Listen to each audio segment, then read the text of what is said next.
anakuchana. Anachotaka anasema mimi nataka hiki.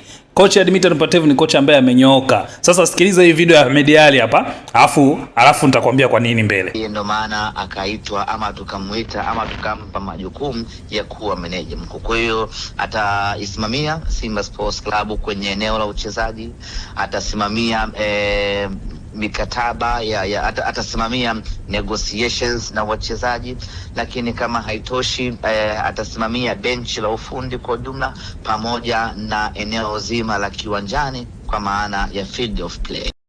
Umeona sasa, huyo ndo Dimitar Pantev, kocha wa sasa wa klabu ya Simba. Kocha amenyooka, kocha hataki vipengele. Majukumu yote yanahusiana na benchi la ufundi, scouting, mikataba ya wachezaji, kunegotiate kuelewana na wachezaji kuhusu dau, mishahara na dau la usajili, vyote kataka achiwe yeye mwenyewe. Mpaka scouting, ninavyoongea hivi, sasa hivi ninavyoongea, Mels Dadla ameshaandika waraka wa kuaga. Na sio yeye tu, mimi nina imani wengi wataondoka. Kwa sababu gani?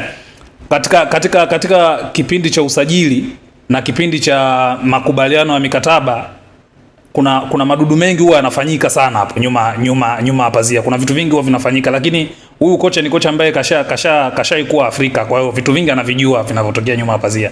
Ndio maana akawaambia nataka mniachie kila kitu. Sasa watu wanashangaa kwa nini kapewa title ya meneja mkuu.